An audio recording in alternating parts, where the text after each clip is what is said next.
बिस्मिल्लाहिर्रहमानिर्रहीम। अस्सलाम वालेकुम। आज मैं आपको बीफ पसंदे बनाना सिखाऊंगी। तो पसंदे बनाने के लिए हमें चाहिए होगा 1 किलो बीफ, और बीफ अच्छी क्वालिटी का लीजिएगा।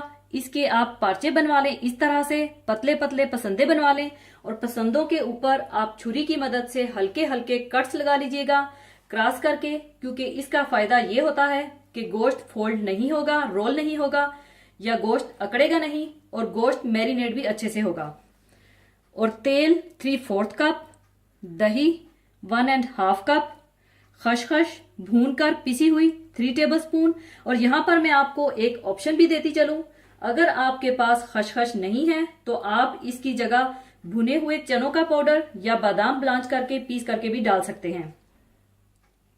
2 अदद मीडियम साइज के प्याज बारीक कटे हुए, आधा कप कटा हुआ पुदीना, आधा कप कटा हुआ हरा धनिया, हरी मिर्चें कटी हुई 4 अदद, और थोड़ी सी जूलियन कटी हुई अदरक, और लहसुन अदरक पिसा हुआ 2 टेबलस्पून, लाल मिर्च पाउडर 1 टीस्पून, कुटी हुई काली मिर्च 1 टीस्पून, नमक हस्बे जायका, हल्दी 1/2 टीस्पून, लींबू का रस 2 टेबलस्पून, और साबुत खड़े मसालों में लौंग 4 अदद, साबुत काली मिर्चें 6 से 7 अदद, साबुत सफेद जीरा 1 टेबलस्पून, साबुत लाल मिर्चें 4 से 5 अदद, सब्ज इलायची 3 से 4 अदद, 1 दालचीनी का टुकड़ा, और 2 अदद बड़ी मोटी इलायची चाहिए होगी। सबसे पहले आप एक बोल में ये पसंदे डाल लें।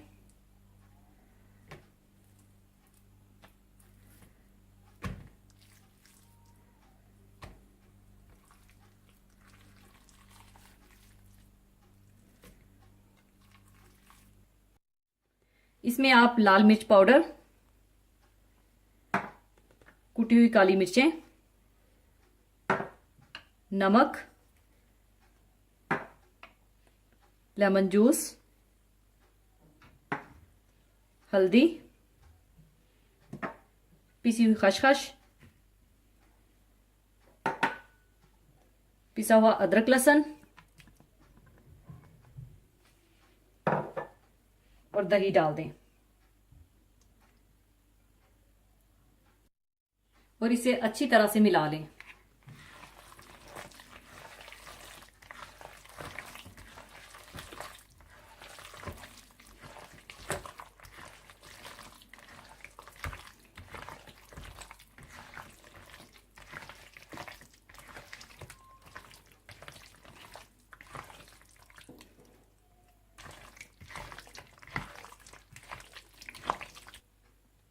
अच्छी तरह मैरिनेट करने के बाद अब मैं इसे 2 से 3 घंटे के लिए छोड़ दूंगी, और आप भी इसे कम से कम 1 घंटे के लिए छोड़ दें, क्योंकि आप जितनी देर मैरिनेट करके रखेंगे उतने ही ज्यादा आपके पसंदे अच्छे बनेंगे। बीफ को 2 से 3 घंटे मैरिनेट करने के बाद आप तेल गरम कर लें।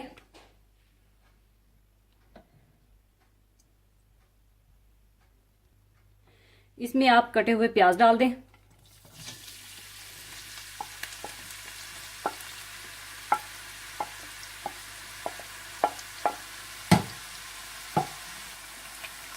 और प्याज को आप गोल्डन ब्राउन कर लें।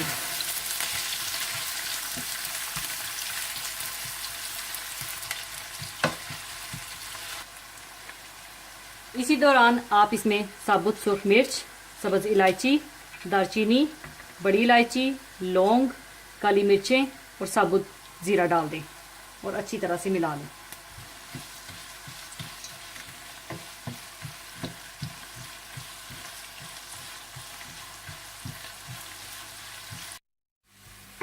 प्याज गोल्डन ब्राउन होने के बाद आप इसमें पसंदे डाल दें,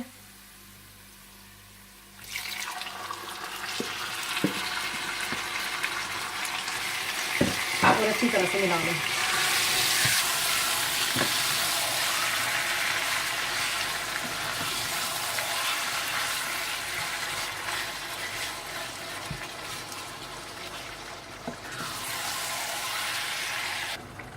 अब आप इसे हल्की आंच पर रखकर गोश्त को गला लें। आपने इसमें कोई पानी वगैरह नहीं डालना, क्योंकि दही और गोश्त का अपना पानी ही काफी होगा इसको गलाने के लिए।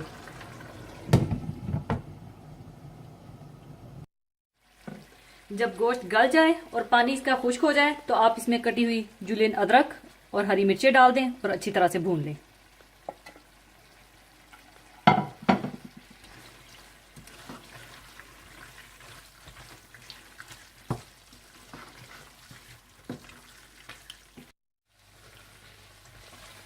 जब पसंदे अच्छी तरह से भुन जाएं तो आप इसमें कटा हुआ हरा धनिया और पुदीना डाल दें और अच्छी तरह से मिला लें और पसंदे तैयार हैं।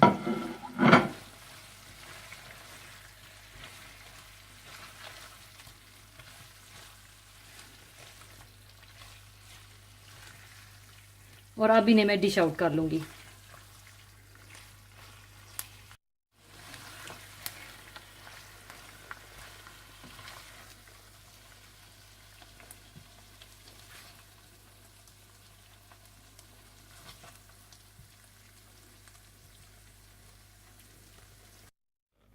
ऊपर अगर आप चाहें तो कटी हुई हरी मिर्चें, हरा धनिया, पुदीना डाल दें और थोड़ा सा नींबू निचोड़ लें।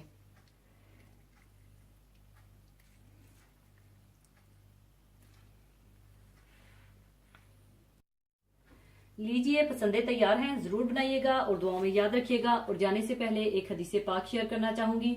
हदीस पाक इस तरह से है। हजरत उन्स रजी अल्लाह अन्हो से रवायत है कि रसूलुल्लाह सल्लल्लाहु अलैहि वसल्लम ने फरमाया, ऐसा कोई नबी नहीं गुजरा जिसने अपनी उम्मत को झूठे काने यानी दज्जाल से ना डराया हो। जान लो कि दज्जाल काना होगा, ये भी कि तुम्हारा रब काना नहीं है। नीज इस दज्जाल की दोनों आंखों के दरमियान कैफ फा रा लिखा हुआ होगा। यानी क़यामत की बड़ी बड़ी अलामतों में से एक दज्जाल का ज़हूर है। इसका ज़हूर इन 3 अलामतों में से एक है। इसके बाद किसी का ईमान लाना कोई नफा नहीं पहुंचाएगा, इसलिए कि इस अलामत के जाहिर होने के बाद गैब का मामला खत्म होकर मुशाहदा का मामला शुरू हो जाएगा और ईमान गैब के साथ ही मोतबिर है। दज्जाल का फितना क़यामत से पहले सबसे बड़ा फितना होगा और मुसलमानों के लिए इसमें सख्त तरीन आजमाइश होगी। नबी करीम सल्लल्लाहु अलैहि वसल्लम ने फरमाया कि हजरत आदम अलैहिस्सलाम की पैदाइश से लेकर क़यामत आने तक कोई वाकया दज्जाल के फितना से बड़ा और सख्त ना होगा। दज्जाल की एक बड़ी अलामत यह है कि वो एक आंख से काना होगा। इसका ये ऐब ऐसा होगा जो सबको नजर आएगा। इस वाजिया ऐब के बावजूद वो खुदाई का दावा करेगा और ऐसे अजीबो गरीब करिश्मे दिखाएगा कि कमजोर ईमान लोग बहक जाएंगे, इसको अपना रब मान लेंगे। अलबत्ता जिनके पास हकीकी ईमान की दौलत होगी वो इनको देखकर कतई मुतासिर न होंगे, बल्कि उनका ईमान और बढ़ जाएगा। इसके मुतल्लिक ये भी आता है कि इसकी रफ्तार तेज हवा की मांद होगी। वो जब हुक्म करेगा इस वक्त बारिश बरसेगी और उसके हुक्म से जमीन से फौरन खेती उगेगी। इन करिश्माबाजियों को देखकर जो लोग उस पर ईमान लाएंगे उनके दुनियावी हालात बज़ाहिर बहुत अच्छे हो जाएंगे, लेकिन हकीकत ईमान से सरशार जो मोमिन उसका इनकार कर देंगे उनके दुनियावी हालात बज़ाहिर बहुत नासाजगार हो जाएंगे और मुख्तलिफ मुसीबतों में मुब्तला नजर आएंगे। जमीन के खजाने उसके साथ साथ चलेंगे। वो तमाम जमीन में फसाद फैलाएगा। वो एक शख्स को जो इसके खुदा होने का इनकार करेगा उसके 2 टुकड़े करवा देगा और इन दोनों टुकड़ों के दरमियान चलेगा। इसके बाद वो उस शख्स को दोबारा जिंदा कर देगा और उसको अपनी खुदाई मानने का हुक्म देगा, लेकिन वो मोमिन उसका इनकार कर देगा। एक रवायत के मुताबिक उसके पास एक चीज जन्नत की तरह होगी और एक चीज और दोजख की तरह होगी। उसकी जन्नत हकीकत में दोजख होगी और उसकी दोजख हकीकत में जन्नत होगी। ये दरअसल उसकी शब्दाबाजी होगी और जिन चीजों को वो लोगों की नजर में ऐशो इशरत राहत की चीज बताएगा या जिन चीजों को अजियत और तकलीफ की चीज बताएगा वो इसके बिल्कुल बरअक्स होंगी। नबी करीम सल्लल्लाहु अलैहि वसल्लम ने इरशाद फरमाया कि तुम में से जो उसको पाए उसकी आग में जाना पसंद करे, इसलिए कि वो आग असल में शीरी पानी होगा। आप सल्लल्लाहु अलैहि वसल्लम ने इसके फितना से बचने के लिए ये हुक्म भी फरमाया कि जो उसको पाए उसके सामने सूरह कैफ की इब्तदाई आयतें पढ़े। अल्लाह ताला हम सबको दज्जाल के फितने से बचाए और ईमान कामिल अता फरमाए। आमीन। इसी के साथ मैं आपसे इजाजत चाहूंगी। अपना बहुत ख्याल रखिएगा, दुआओं में याद रखिएगा। अल्लाह हाफिज।